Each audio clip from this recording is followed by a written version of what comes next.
Mrs. Hayes. Hello, Mrs. Dexter. Audrey, what brings you here? Well, our ladies' club is having a function, and I thought Supervisor Valenti might speak. Oh, well, he isn't here yet, but I'm sure he'd like to. Why don't you have a seat, and he'll be right in. Thank you, dear. Oh, no, Audrey, I'd prefer if you'd sit over there. Oh, anything you say, dear. No, Audrey, just stay where you were. Well, make up your mind, Phyllis. How do you like your coffee? Very well, thank you. Oh, where's that unusual plant you were always telling me about, Phyllis? Oh, what plant? She told me that she works right next to the biggest wallflower in the city.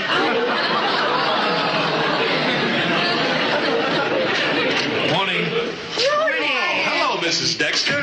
Dan, Audrey came in to ask a favor of you. Now, what can I do for you? Well, my ladies' club is donating a statue to the city, and we're having the unveiling ceremony in the park next Wednesday. And I wondered if you'd care to speak. Oh, I'm sorry, Mrs. Dexter. I'd love to help you out, but Wednesday the mayor and I have a political affair.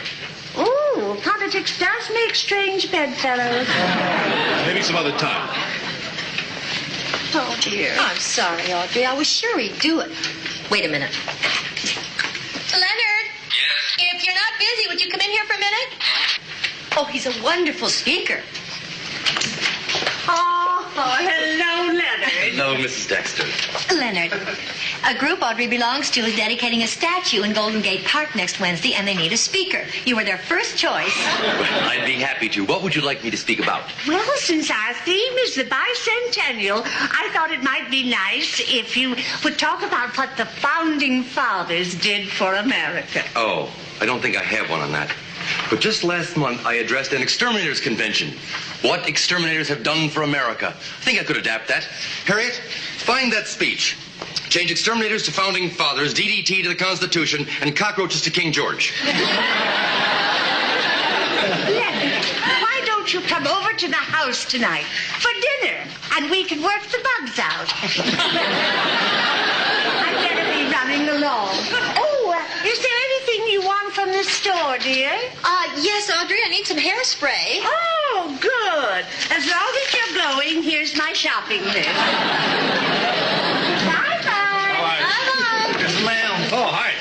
The people speak to their elected leaders. Through the Postal Service, they send us their hopes, their dreams, their aspirations to us in the seat of power.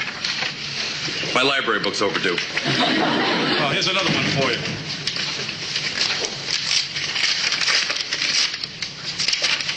Oh, this is an interesting letter. The writer cut out all the words from newspapers and magazines and pasted them together to form a message. What's the message, Leonard? I hear you're planning to vote yes on the low-income housing. If you do, you're a dead man. I'd vote no if I was you. Oh, that's horrible. Right. It should be if I were you. You know, that's a threat on your life, Leonard. You know, I'm voting yes on that bill, too. I wonder if I got one of those letters. No, I didn't get one. Here, you can take mine. Look, being serious, Leonard, we should report this to the police. You mean you think there's a chance that whoever sent this letter might harm Leonard? Leonard, you must be terrified. No, Phyllis. A politician has to learn to live with the threat of violence, or he cannot do the job he was elected to do. I must not, I will not, I cannot live in fear of lunatics. That's a terrific thing you just said, Leonard. For my exterminator speech, I switched termite to lunatic.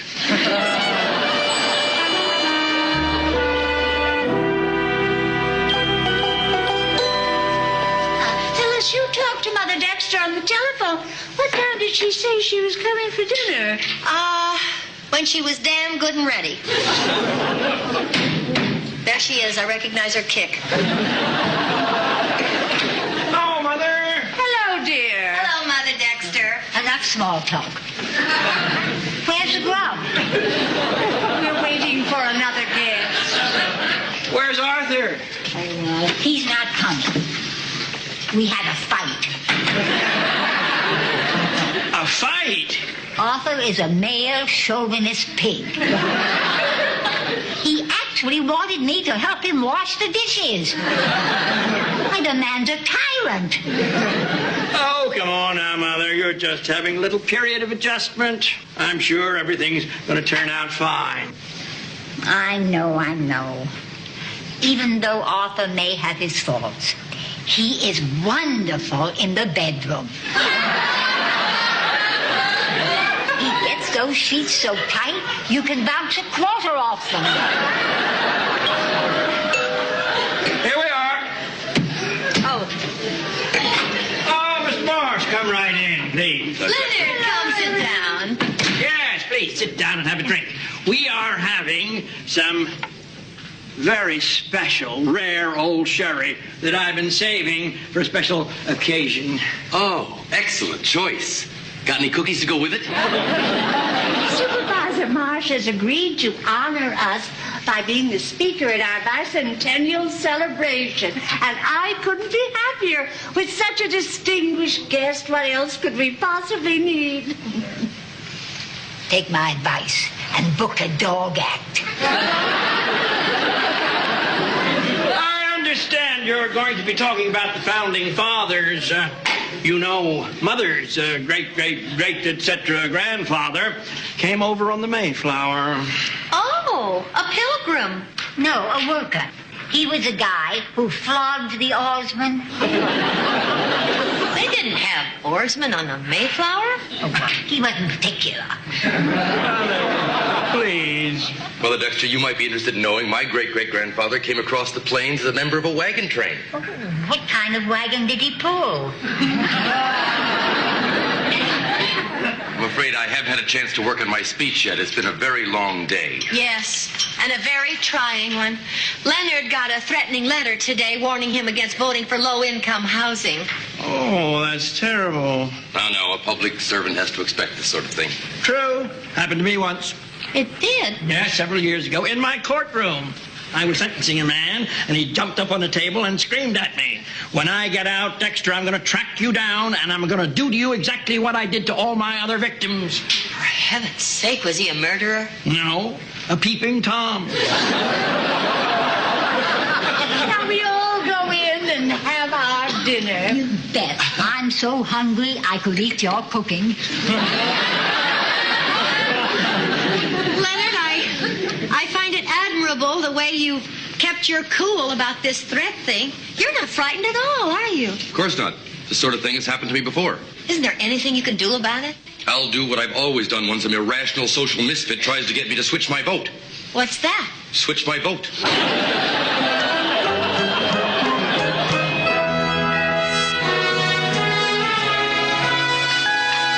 Time to go vote.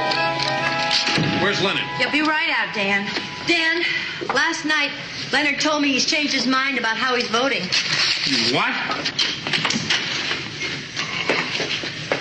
Dan, I don't think I'm going to be able to make it today. What's the matter, Leonard?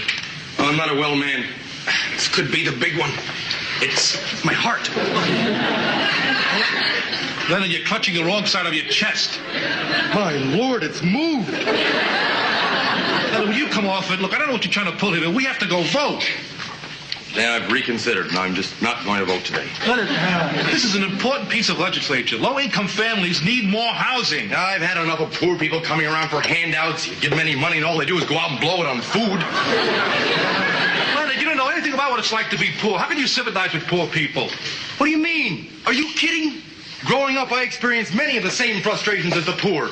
What, my parents' mansion had 3 kitchens in it. I never knew where my next meal was coming from. Leonard, I know what's behind this. It's that letter. Dan, this guy means business. But what do the police have to say about the letter? Well, not much.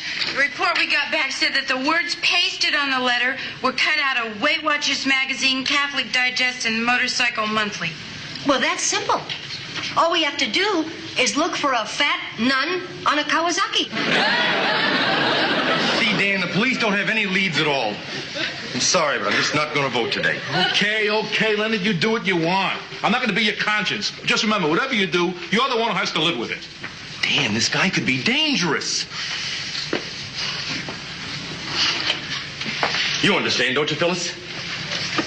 It's your decision, Leonard. You see my point, don't you, Harriet? Do what you want, Leonard.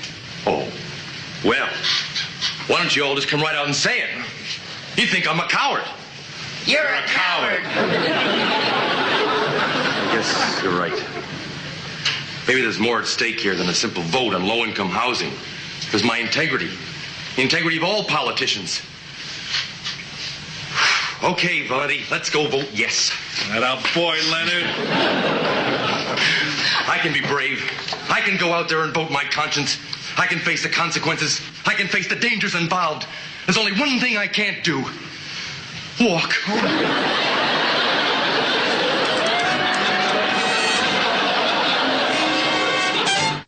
Isn't it great? Every one of these newspapers has an article on you voting yes in spite of having your life threatened. They're all talking about how courageous you are. You'll become a hero, Leonard. This could lead to higher office. Yeah, I wonder if I could adapt my exterminator speech into an inaugural address. Supervisor Marsh. Hold on, please. Leonard, it's for you. Supervisor Marsh speaking? Yes, that's right. Oh. It's him. It's the guy who wrote the letter. What'll I do? Just keep him talking, Leonard. Here, call the police or have them trace the call. Just keep him talking, Leonard. Right. So, how have you been? Good. I meant to thank you for your letter, but I couldn't find a return address. No, it's nice to hear from a citizen who is so interested in city government. I mean, people are so apathetic these days. It's good to know there are people like you who are concerned about... You'll do what to my what? Hung up. They didn't have time to trace the call. You think you'll really do what to your what? I'm going to my office. Hold all my threatening calls. What's up? Dan, Leonard got another threat on his life. Leonard, are you okay? Dan, is that you? Of course it's me. Got any identification? When you come out here, was it the same guy, Leonard? How do I know? Maybe it's a new one. Maybe there's a bunch of them. Maybe they formed a club. Leonard, you're getting a little paranoid now. Nonsense. That's ridiculous. Anyone else notice that Dan wasn't in the room when I got that call? Try to get control of yourself. We're leaving for the dedication ceremonies right away. Are you nuts? Phyllis, I'd be a sitting duck in that park. You mean you're not going? Absolutely not. That would be suicide. Leonard, I can understand how you must feel, but you can't let this guy back you down now. All he's trying to do is scare you. He should be commended for a magnificent job. I agree wholeheartedly with Dan. This maniac is just trying to scare you. Oh, it's easy for you to talk, Dan. You're not the one who's been threatened. That's a good point. I agree wholeheartedly with Harriet. Well, in a way, I am threatened. Our system of government depends on leaders to be accessible to the people. Guys like this maniac are threatening our system, Leonard. We can't knuckle under to them. Dan, what you're talking about is principles. What I'm talking about is my life. I think I agree wholeheartedly with Leonard. Listen, you can't agree with everybody. You're absolutely right. Dan, you've made some really good points. But you'd change your tune if this guy were threatening you. Well, maybe he will some other time. But if this guy succeeds in intimidating you, Leonard, then what's to stop him from trying it again? Well, this is Leonard's decision, and no one else can make it for him. I'll tell Audrey that some important business detained you. No, you won't, Phyllis. I'm coming. You are? We can't give in to these people. When I took my oath of office, I pledged my life to this job. I'm not going to back down on that oath now. Leonard, I'm proud of you. Thanks, Harriet. For everything.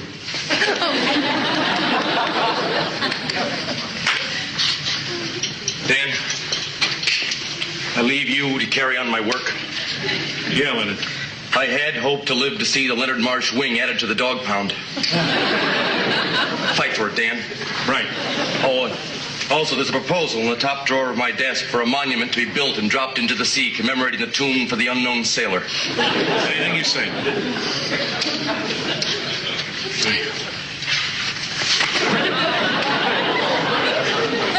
May as well say goodbye to you two now, Phyllis.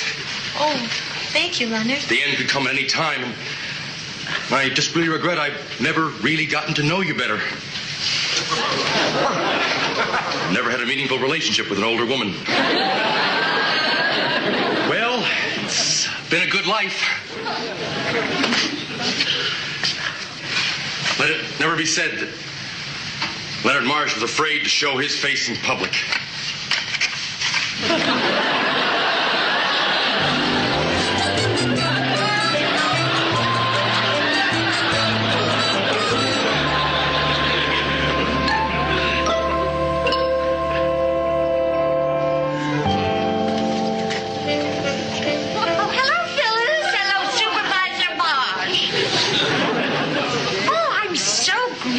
You came today.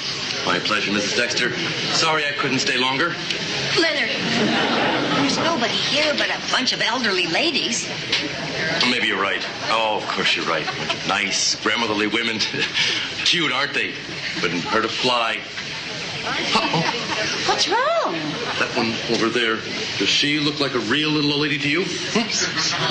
Oh, that's Priscilla Ainsley. She's tried everything to get rid of that mustache. Well, here's the president of our organization, Abigail Granger, Supervisor Marsh. How do you do? Nice to meet you. Please turn around and put your hands on your head. Don't ask questions. I have my reasons. You're clean. Thank you. What was that about? I have no idea, but the man just won my vote. Oh, I'm next. You two go along and get some refreshments, and I'll frisk Mrs. Hampton. Now, you come try some of our homemade food. I think you'll like this.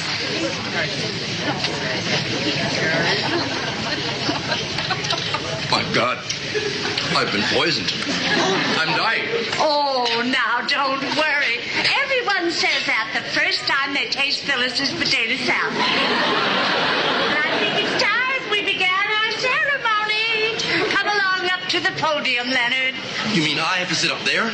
Well, of course. Come along.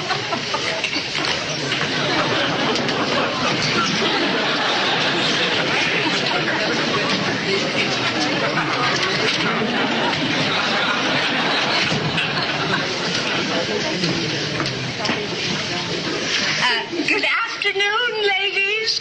Welcome to the Wednesday Ladies Club Bicentennial Celebration. With us today to unveil our statue and to accept it on behalf of the city of San Francisco is Supervisor Leonard Marsh. Oh, Supervisor Marsh. Thank you, Mrs. Dexter. And good afternoon, ladies. It's a great pleasure for me to be here today and look out on all your shining faces. We are here today to commemorate 200 years of freedom. Why do we enjoy this freedom? Because our forefathers had the courage to rise up against tyranny. They had the courage to fight and die for something they believed in. For something they believed to be greater than themselves.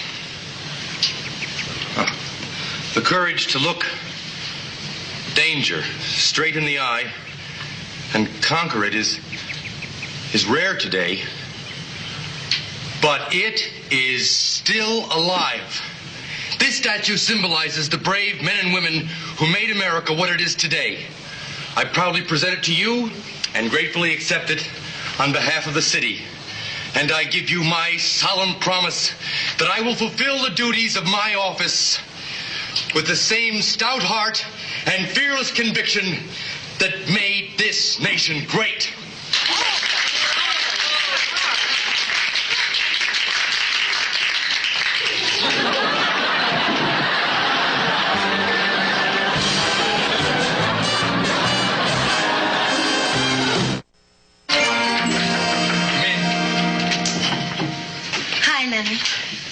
I just wanted to thank you for speaking today under such difficult circumstances. It was very courageous of you. Well, I must admit I feel pretty good about it myself. I really conquered my fears. I mean, I was terrified, but I did what I had to do. You can't imagine how that feels, Phyllis. Well, actually, I can. This is rather personal. Oh, but what the heck. I've known terror too, Leonard. It was the first night of my honeymoon. I was so terrified, I was afraid to let Lars touch me. In fact, I locked myself in the bathroom for over an hour. And then I remembered something President Roosevelt had said. We have nothing to fear but fear itself. It was almost as if he knew Lars. And so I summoned my courage, and I went with open arms to Lars to begin our life together. So you see, Leonard, I do know what it's like to overcome fear. I just wish I could have stayed conscious through the whole thing. Me too.